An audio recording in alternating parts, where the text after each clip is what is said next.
Welcome to August 13th, 2026.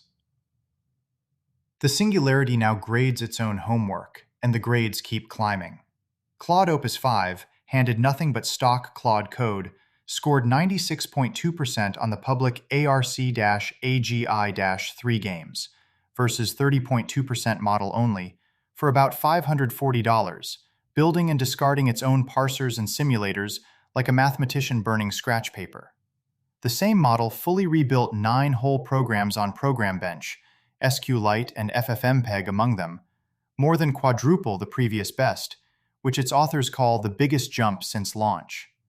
The Conceptual Reasoning Index concurs, climbing linearly since late 2024 with no ceiling in sight. The rest of the frontier is sprinting. Google shipped Gemini 3.7 Flash 3 weeks after 3.6, at half the price, to power its 24/7 Spark agent, while OpenAI previewed UltraFast, a Cerebras-powered tier running GPT 5.6 Sol 14 times faster. Grok 4.6 rejoined the frontier at a fraction of the cost, on par with GPT 5.6 Sol Max, with Elon Musk promising a SpaceX data-marinated 4.7 within a month. And inside Google, Sergey Brin is reportedly using co-founder Gravity to steer resources toward recursive self-improvement, the point where the technology stops needing him. When everything can code, anyone can prove. A neurosurgery resident with no specialized math training cracked the 2-decade-old Krusex conjecture with a 16-hour autonomous GPT 5.6 Sol run, verified by Krusex himself. Cheap intelligence still needs supervision. Anthropic's red team set swarms of Claude agents loose and found price collusion, conformity cascades, and turf wars fought with self-replicating malware, though newer models more often reached truces. And a Chinese farmer who trusted months of good AI advice killed 25 acres of sesame with one hallucinated pesticide recipe. Alignment, it turns out, is also agricultural. The substrate is scaling to match. SK Hynix is pouring $720 billion into the world's largest memory build-out, with 50-story fabs and a chairman who calls demand a war. Inference is devouring storage, with enterprise SSDs at 48% of NAND shipments and YMTC cracking the top 3. Cerebras raised its outlook on a $20 billion OpenAI compute pact.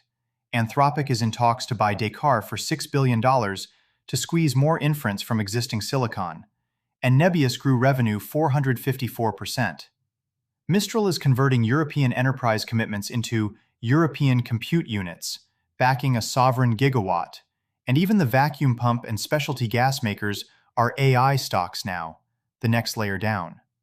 Powering it all, record U.S. natural gas output, a Pentagon loan for silicon anode batteries to leapfrog China, and a hydrogen-powered car hitting 406 miles per hour at Bonneville, proof the energy transition likes speed too. The interface layer is thickening. The Pixel 11 arrived with agents that order groceries and call businesses, sign language dictation from DeepMind's 50-language SL2T model, and a watch that infers insulin resistance without touching your blood. Not everyone consents to being sensed. A German rights group filed a criminal complaint over Meta's AI glasses, warning, "There's no place to escape from smart glasses," while a new book on brain mining finds 29 of 30 consumer neurotech firms have unlimited access to users' brain data. Thought was the last private property. The labor market is becoming training data. Twitch will train on streamers by default because, as its product chief admitted, if this was opt-in, nobody would opt in. Indian workers strap on cameras to teach robots their own jobs, a market headed for $50 billion, while China's gig economy absorbs 53 million drivers as factories automate. Top corporate adopters burn 8.3 times the median firm's tokens. The SaaS-pocalypse stalks $150 billion of software debt, and Fei-Fei Li warns the real classroom risk is students losing the will to learn. Wealth managers slash fees to court soon-to-IPO AI staff, since Anthropic may float at $2 trillion in October, history's largest listing. The law is compiling too. The White House will expand AI oversight, possibly to open models.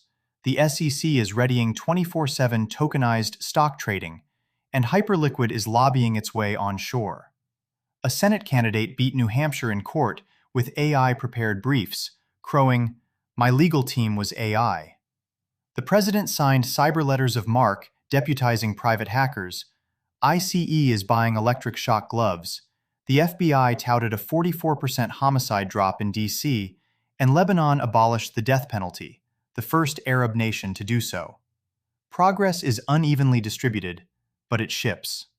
Deep time, deep space, deep discounts. Denisovan leg bones from Taiwan reveal giants whose big brains may simply have come with big bodies. Astronomers released the largest 2D map of the universe yet, 5.6 trillion pixels and 4 billion objects across 3/4 of the sky. Back on Earth, lab-grown stones drove natural diamonds to record lows, a collapse commentators likened to pearls a century ago. Diamonds are forever, but scarcity isn't.